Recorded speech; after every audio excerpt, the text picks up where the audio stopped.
Elsie, what's the matter? Elsie!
So, Watson. You do not propose to invest in South African securities? How on earth do you know that? Now confess, you are utterly taken aback. I am. I should make you sign a paper to that effect. Why? Because in a few minutes you'll say it is all so absurdly simple.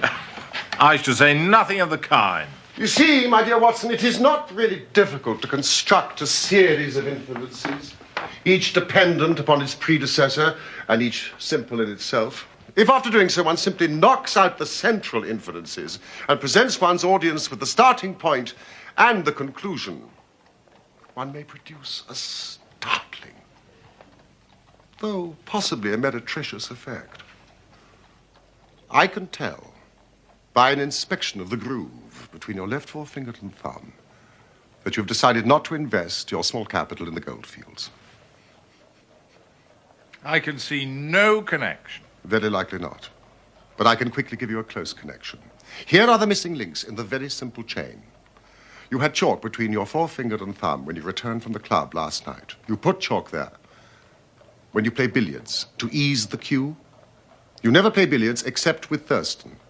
Now, Thurston, you told me 4 weeks ago, had an option on some South African security which expired in a month and which he desired you to share with him. Your checkbook is locked in my drawer, and you have not asked for the key, so you do not propose to invest your money in that manner. How absurdly simple. Quite so. Every problem is absurdly simple when it is explained to you. Bum, bum, bum, bum. Holmes, why are you so cheerful? You're unemployed, you have no case to solve. Now, normally that produces black moods and the infernal lethargy of the cocaine bottle. You have not used the logical principles which I constantly expound. Sherlock Holmes is cheerful, so Sherlock Holmes must have a case. Pah! See what you can make of that, friend Watson. Why, Holmes, it's a child's drawing. Ah, is that your idea? Well, what else should it be? Well, that is what a Mr. Hilton Cubitt of Ridlingthorpe Manor, Derbyshire, is anxious to know.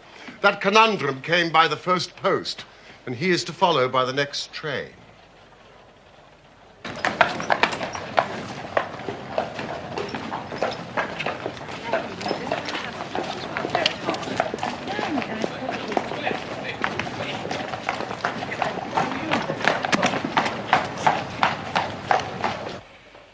Hilton Cubitt. No, I have already looked him up, Watson. His family has owned land in Derbyshire for over 500 years, so I presume that Mr. Cubitt is as respectable as he is worthy. With a fresh face, an open countenance, and wearing a brown bowler hat. Oh, no, you cannot possibly know that. Really, Holmes?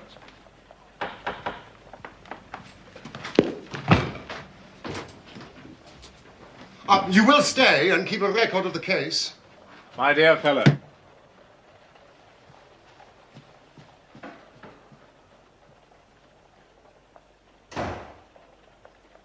Thank you, Mrs. Hudson. This way, Mr. Cubitt. Mr. Sherlock Holmes. Hilton Cubitt. And this is my friend and colleague, Dr. Watson. Dr. Watson, sir. How do you do? Do sit down, Mr. Cubitt. Thank you. So, what do you make of it, gentlemen? This thing. Have you had time to study it? Absurd little figures dancing in a line is a childish prank. Why do you attach importance to something so trivial? I don't, Mr. Holmes. I never should. No, it's my wife, you see. She... Go on, Mr. Cubitt. You're with friends. But it's frightened her almost to death. She says nothing, tries to appear normal, but I've never seen anyone so upset.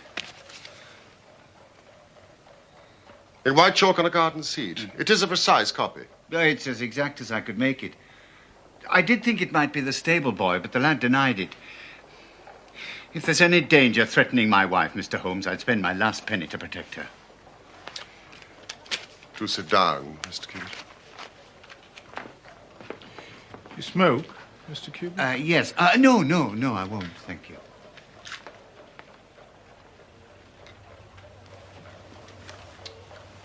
Tell us about your wife, Mr. Cubitt. Well, I've always lived in Derbyshire, Ridlingthorpe Manor near Matlock. I was a bachelor and thought I'd remain one, until 3 years ago I came down to London on a visit. It's a rare thing for me, but... Well, I had a mind to see the Queen's Golden Jubilee. I put up at a boarding house in Russell Square because Parker, he's the vicar of our parish, he was staying there. There was also a young American lady staying there.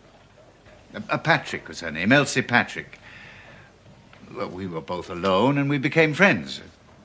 Did the sights and that. At your expense? Well, certainly not. Are you suggesting... No, he's not, Mr. Cubitt. Not at all. Was this Miss Elsie Patrick in London merely for the Jubilee? No. She'd been here some time. She'd tired of America, traveled about, and finally settled in England. Well, not to make a labor of it, before my holiday was over, I was as much in love as any man ever has been. To my surprise and joy, she reciprocated my feelings, and we were married. Excellent. Quietly, in a register office. You think I'm mad, Mr. Holmes, taking a wife in such a fashion, knowing nothing about her, or... Explain, Mr. Cubitt. And come to the point. Oh, yes. In fact, it was on the very day of our marriage. Nothing could have made me unhappy. Nothing on that day. But now I look back, it was odd. Elsie? There's something I have to say to you, Hilton. We don't want to be late, my dear. I've put it off till now, but I must still give you the chance to change your mind. Elsie. What in the world? Let me finish. And what I say, I do mean. I love you dearly. But you know nothing of my life before we met. I never asked. One of the things which has made me so fond of you. If you marry me, Hilton, I promise you marry a woman who has nothing personally to be ashamed of. But you'll have to take my word for it and allow me to be silent forever as to my life before we met. If that's too much to ask, then you must go back to your Derbyshire and leave me to the lonely life in which you found me. It's little enough to ask, and I shall never let you go. These have been the happiest 3 years of my life. And when did the first cloud cover the sun of this great happiness? You have a way of putting things, Mr. Holmes. And you have a way of prevaricating with your answers, Mr. Cubitt. Well, it was some months ago, May, in fact. Hilton! Hello? Here, in the drawing room! Well, what do you think? Yes, great improvement. Thank you, Saunders. I met the postman, saved him a journey. There's a bill. There's one for you. An American stamp. Chicago. Oh, I hope luncheon's ready. I'm ravenous.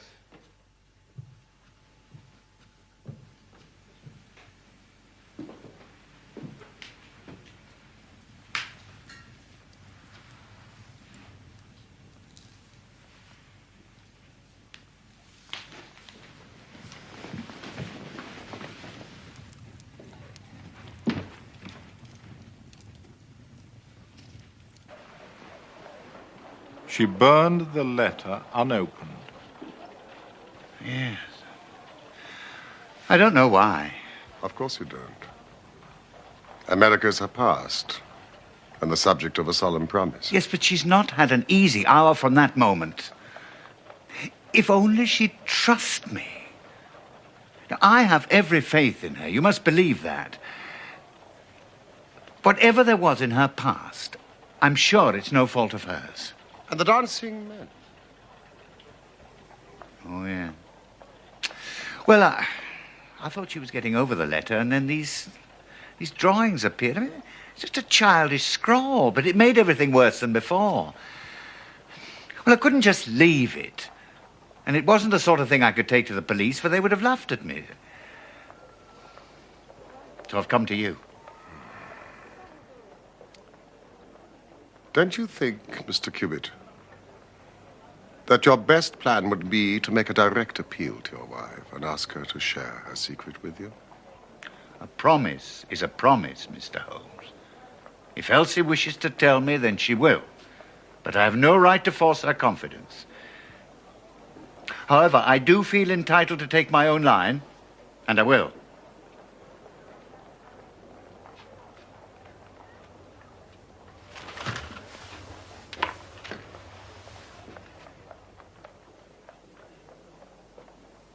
Then I will help you with all my heart. Have you seen or heard of any strangers in the neighborhood? No, I haven't. Some of the farmers take in lodgers, but I've not heard of any lately. Then I suggest that you return to Derbyshire, Mr. Cubitt, and keep a sharp lookout, and make an exact copy of any fresh dancing men that may appear. Thank you, Mr. Holmes. I will.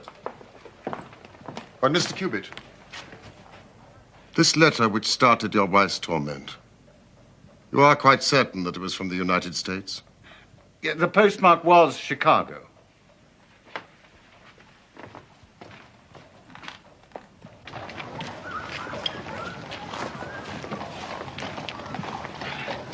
Goodbye. And don't worry.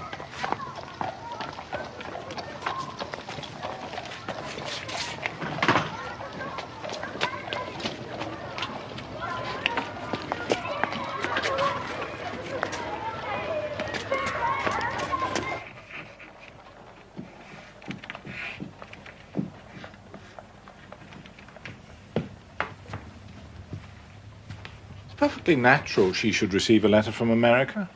She's from America. Yes, but it is not natural to throw it onto the fire unopened.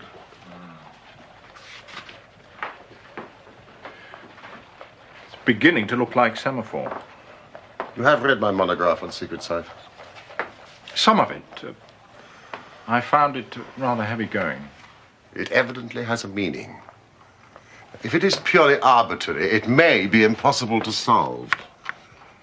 However, if it is systematic, we should be able to get to the bottom of it. But we need more messages, and preferably long ones. Well, I doubt if Hilton Cubitt would agree with that.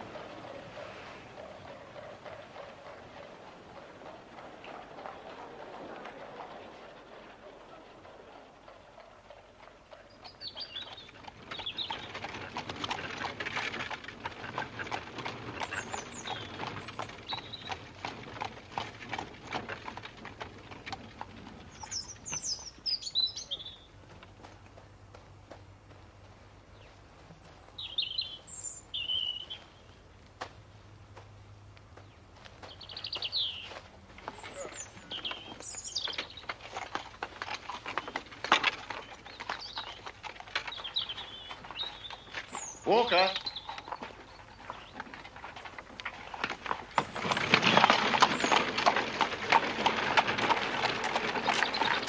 You know anything about this? No, sir. I've not been round the front all day. Has Mrs. Cubitt been out here? I've no way of knowing. Have I? Sir.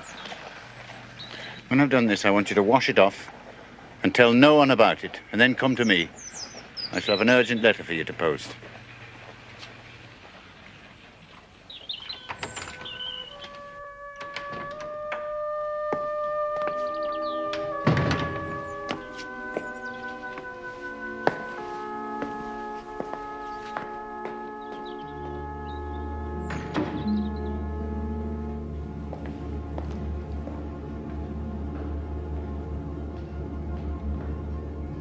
Elsie?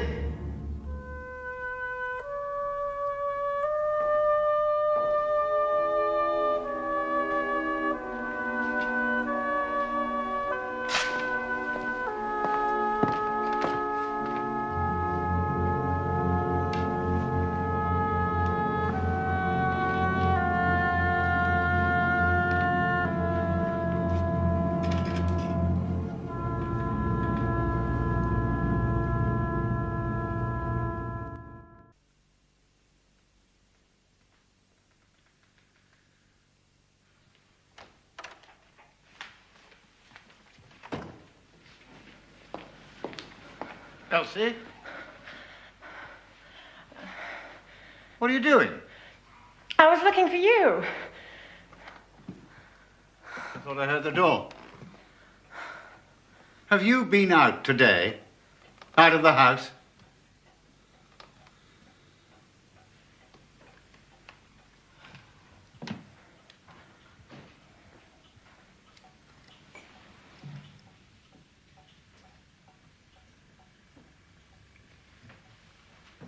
Hilton, come to bed.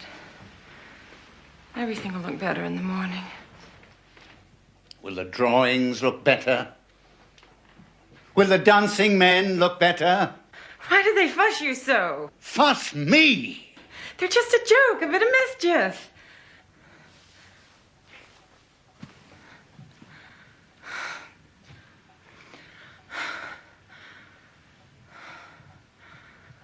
The moon's high. Where I come from, they say a moon like that drives you crazy.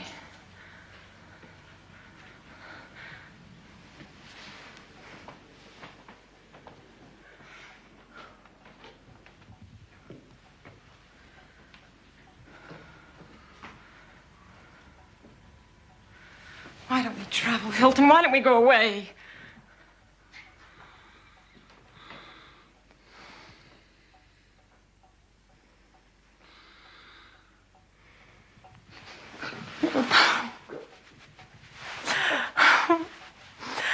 I love this place as much as I love you.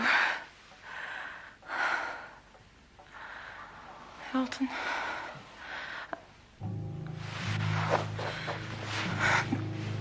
What did you see?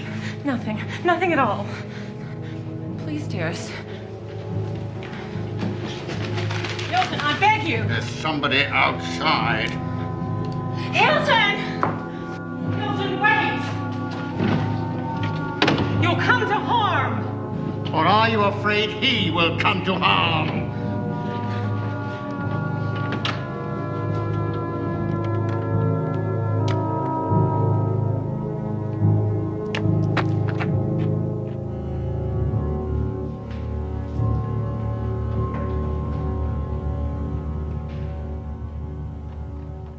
These two are identical.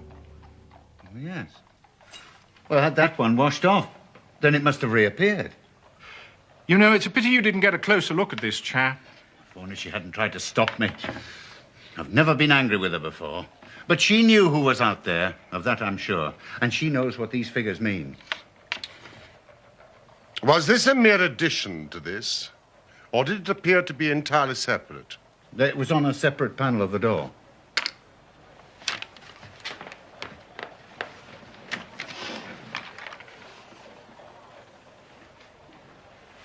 Well, I know what I'm going to do. I shall go home. I shall put half a dozen of my lads in the shrubberies. If this fellow calls again, give him such a thrashing, he'll leave us alone in the future. Well, that would be one way. Mr. Cubitt, this case is too deep for such a simple remedy. I must go now if I'm to catch my train. I'd not leave Elsie alone at night for all the world. Quite right. Good day, Mr. Cubitt. We will join you in a couple of days, and be patient. Goodbye, Dr. Watson. I'll find my own way. Bye. Weren't exactly sympathetic. He doesn't come to me for sympathy.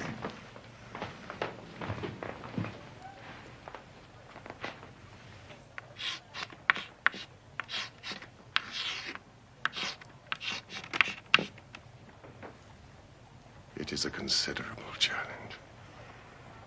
I shall work better for silence. Oh, well. I dare say I can find something quiet to do.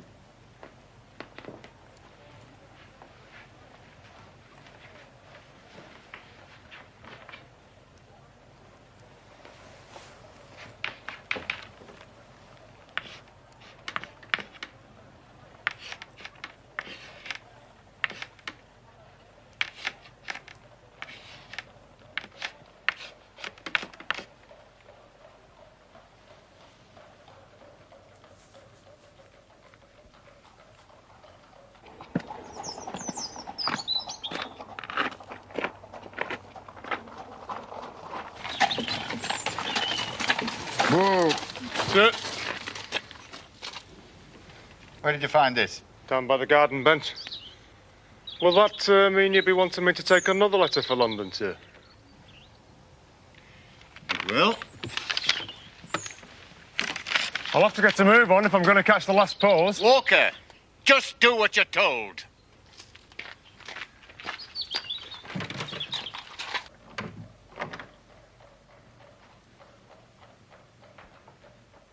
Yes, Watson? Thought you might like the Times, Holmes. What do you make of my progress? Well, it still doesn't mean very much, does it? Quite enough for me to send a telegram to the United States. What on earth does that mean? Abbas Lane. Watson, if this is E, flag denotes the end of words.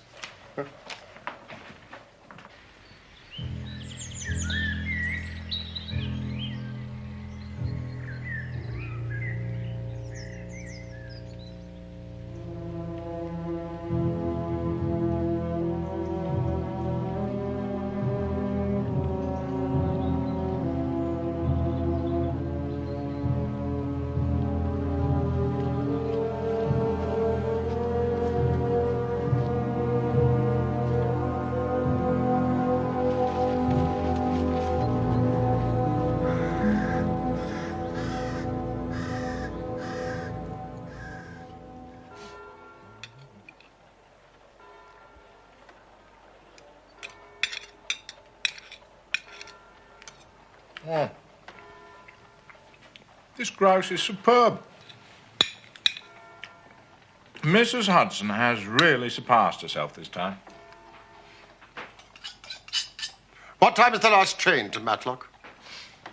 I'm afraid we've missed it. Holmes, I do wish you would try and eat a bite. I just need an answer to my telegram from America, and the story is complete.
It would break my heart if scandal ever touched him.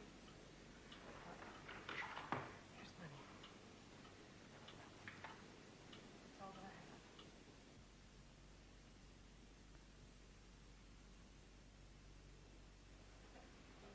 Go.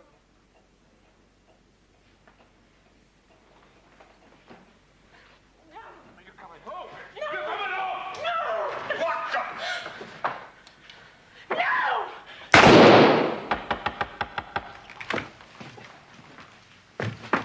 Watson! What the devil's going on? An answer to your telegram? No, it's another letter from Hilton Cubitt.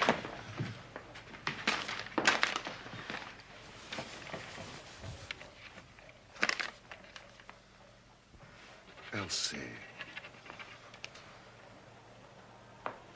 Prepared.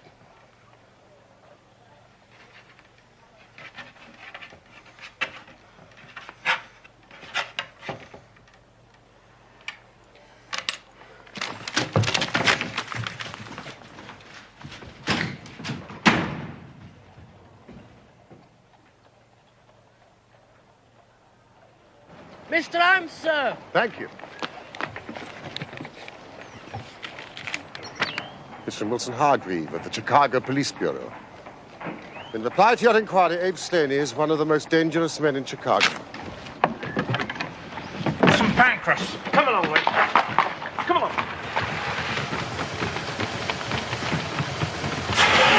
There's a cab. Ridley Thorpe Manor, gentlemen. As fast as you can. How do you know? Expect you're the surgeon from London, sir. I beg your pardon. What makes you... She's not dead yet, sir. You may be able to save her. But she's for the gallows. The gallows? Why, that's her. She murdered her husband.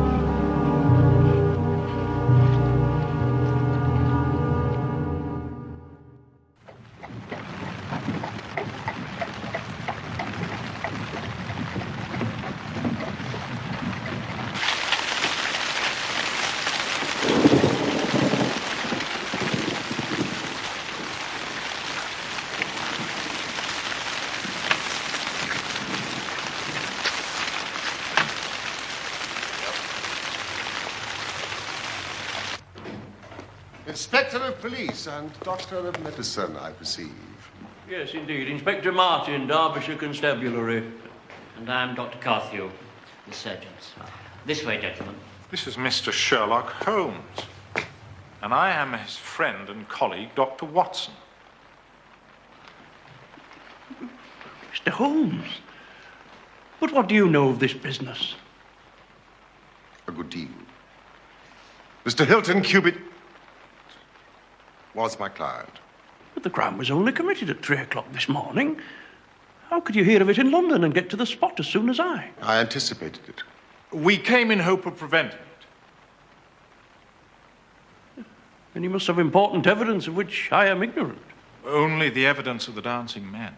The dancing men? Now, I will explain all that to you later. Since we are too late to prevent this tragedy, I am anxious to ensure that justice is done. Will you associate me in your investigation, or will you prefer that I should act independently? I should be proud for us to work together, Mr. Holmes. But I must warn you, there seems very little to investigate. Mr. Hilton Cubitt has been shot through the heart and is dead. And Mrs. Cubitt? Seriously wounded. The bullet passed through the front of her brain, and she's still unconscious. Excuse me, gentlemen. Only one gun has been found, lying on the floor between them. 2 bullets have been fired. With respect, Mr. Holmes, it seems quite clear that Mrs. Cubitt murdered her husband and then turned the gun upon herself. But they were a most devoted couple. The murder room's through here, Mr. Holmes. No. I would like to start by interviewing the servants. And I beg you, nothing, absolutely nothing, is to be moved. Is this the way to the kitchen?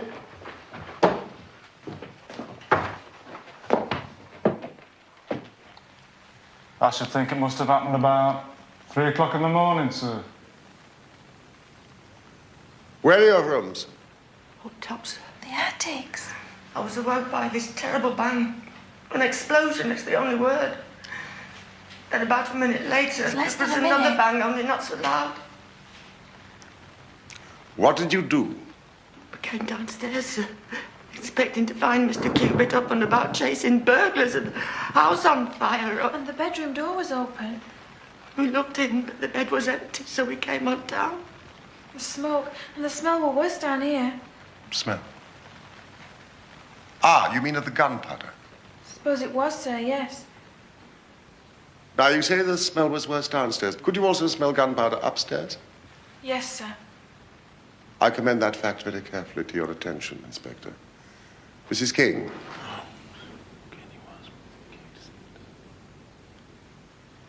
Would you like to sit down, Mrs. King? Now, was the library door open when you reached it? Open, yes, sir. We could see the candle alight on the table, and so we came in. And then... Oh, as terrible a thing as ever I saw or ever feared to see. She was terribly wounded, sir. She was moaning and groaning. She sort of collapsed on the floor, and she hasn't said anything since. Saunders. We moved her to her bedroom, sir, and sent Fred Walker for the doctor and the police. And there was no sign of a break-in? Or of an intruder? No, sir. And all the doors and windows was locked, as we had left them when we went to bed. Inspector. Oh, yes, sir. I checked that very thoroughly. Apart from poor Mrs. Cubitt, nothing else has been moved? No, sir. No, we've touched nothing, Mr. Holmes. Thank you, then. I think we can proceed.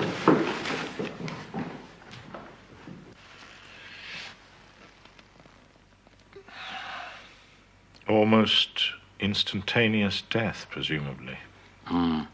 Straight through the heart. The bullet's still there. What about the bullet that wounded Mrs. Cubitt? That's still in her as well. It will take hands more nimble than mine to move it. Is this Mrs. Cubitt's handbag? Yes, it is, Mr. Holmes. At least 20 £50 notes. A bribe that failed. So, 2 bullets fired, 2 wounds inflicted, as you said. Yes, Doctor. Then how do you account for the bullet that has so obviously struck the window frame? By George, however did you see that? Because, Dr. Carthew, I looked for it. Wonderful. Why, the bullet's still there. So a 3rd shot must have been fired. Which means that a 3rd person must have been present. Exactly. When you came into this room last night, you say that the door was ajar. Was not that window also open? I don't know, sir. I think... No, sir. It was shut. Saunders, will you and Cook wait in the library? And you, Walker. Dr. Carthew, you may remove the body.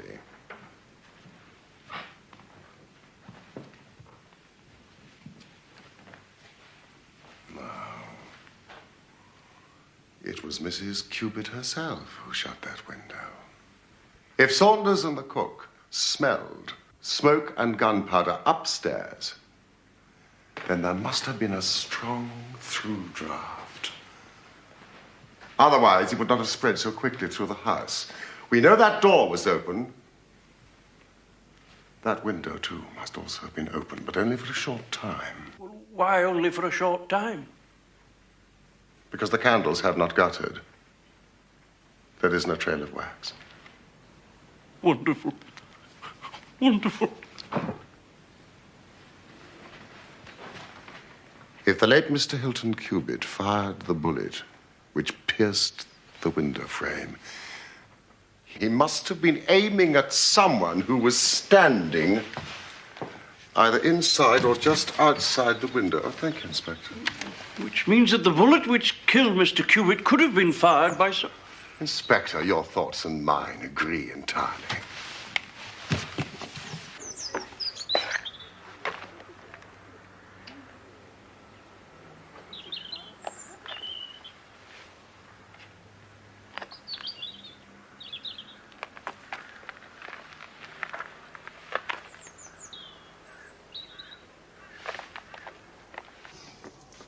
This is the cartridge case of the bullet which killed Mr. Hilton Cubitt.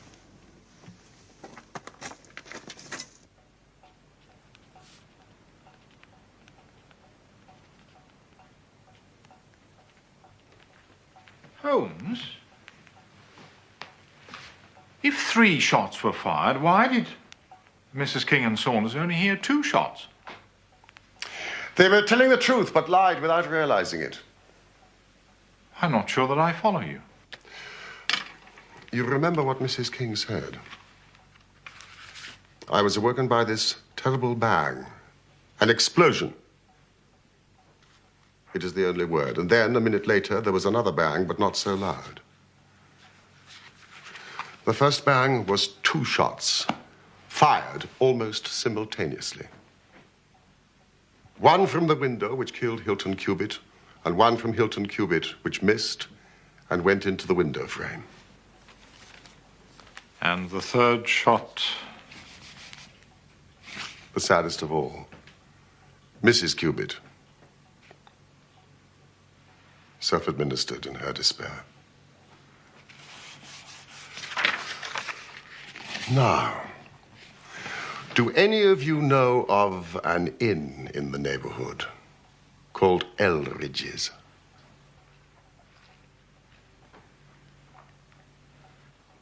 There's a farmer of that name. Lives some miles off, in the direction of Millbrook. Is it a lonely farm? Very lonely, sir. Then it is just possible that the news of what happened here last night has not reached them. Maybe not, sir. Excellent. Walker. I want you to take this note to a Mr. Abe Slaney of Elridge's farm. Do not say that the note is from me. And make no mention of what happened here last night. Now, you understand? Yes, sir.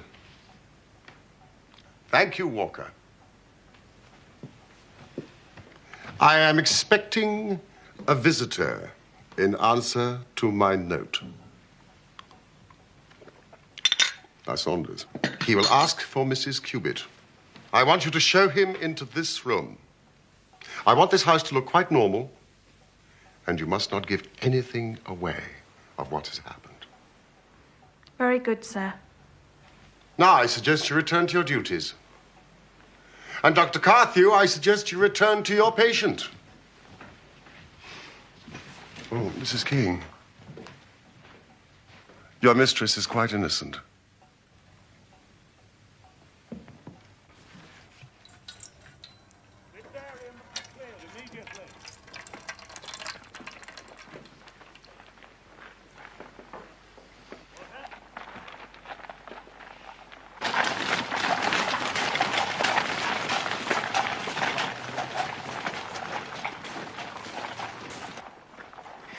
But how did you break the code?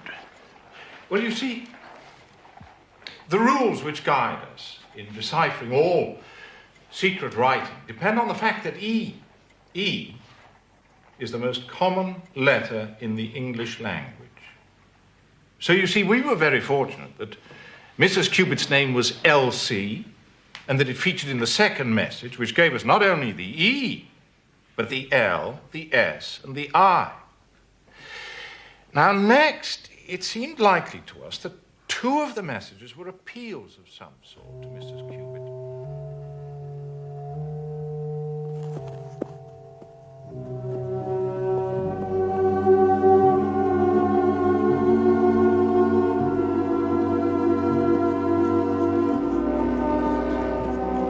By adding the T and the G, the message reads, "At Eldridge's, come Elsie."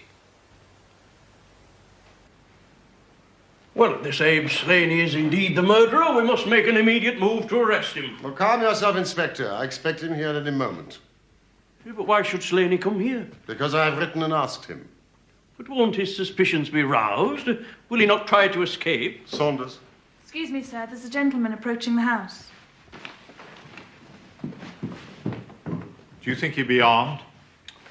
He's a fool if he's not.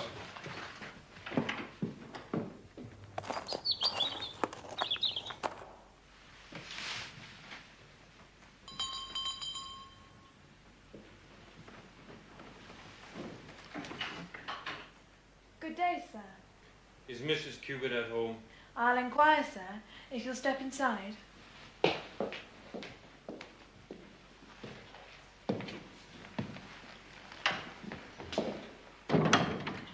What name shall I say? Tell her it's an old friend. She's expecting me. If you'll wait in the library a moment.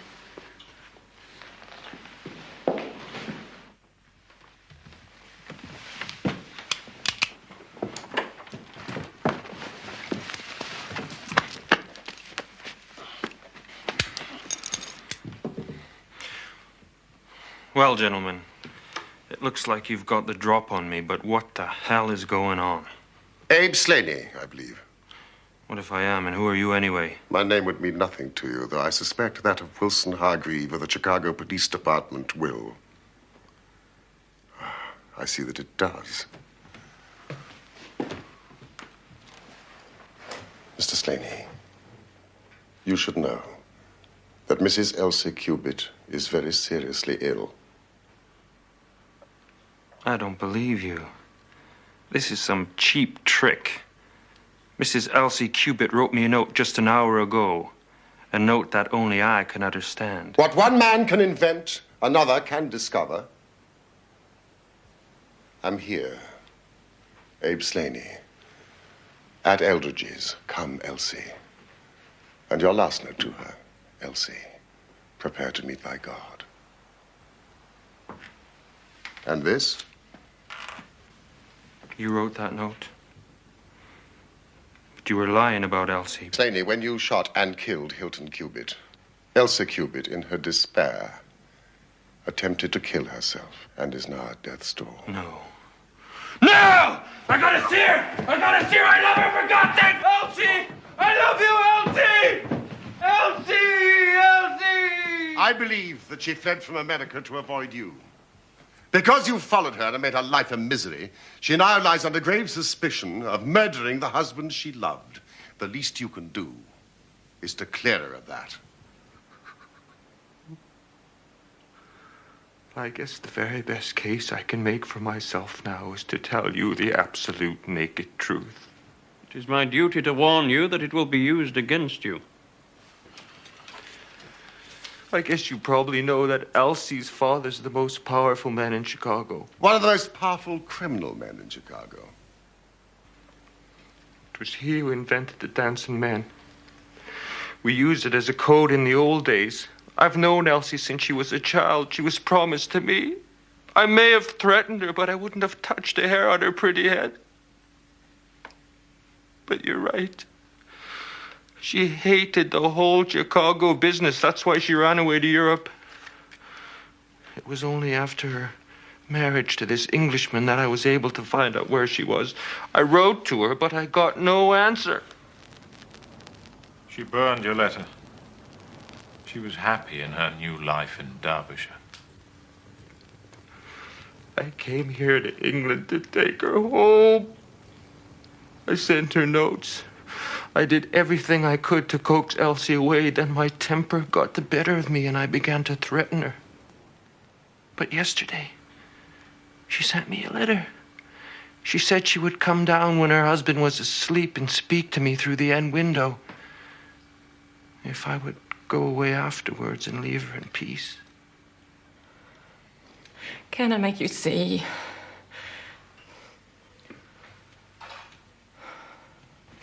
I've never been so happy as I've been here with him. I love him. Abe, I want to stay, and I'm going to stay. But what about your friends in Chicago? What about your family? Friends, do you call them? Killers, robbers, extortionists? Some family. But you and I were engaged. I'm sorry, Abe. My father forced me into it. How can I be happy with you in that life? Please go away. Please. I beg you. You beg me? Yes. Hilton is such a good man. It would break my heart if scandal ever touched him. Here's money. It's all that I have. Now, please go away. No! Are you coming home? No! You're coming home! No! What the?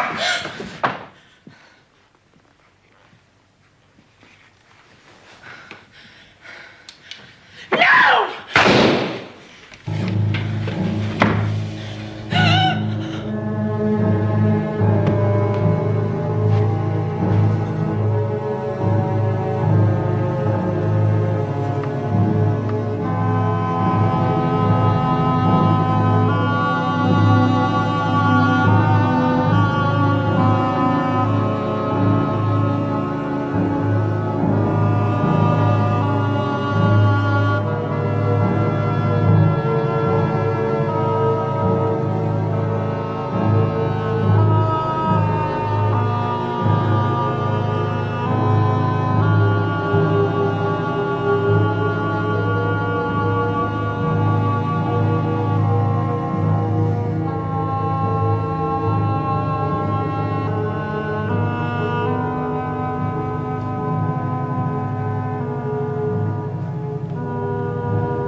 I think we've heard enough for the moment. Come along. Can't I see her before I go? Nobody can see her. Even we have not been given that privilege.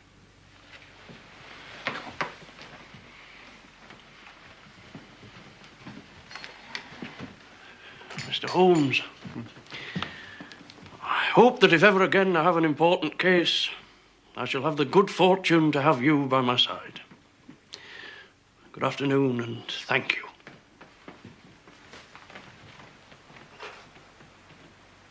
Holmes? What did you write in that note? See if you can read it.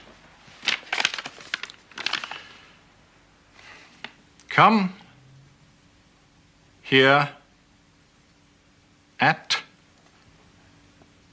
once. Come here at once. How absurdly simple.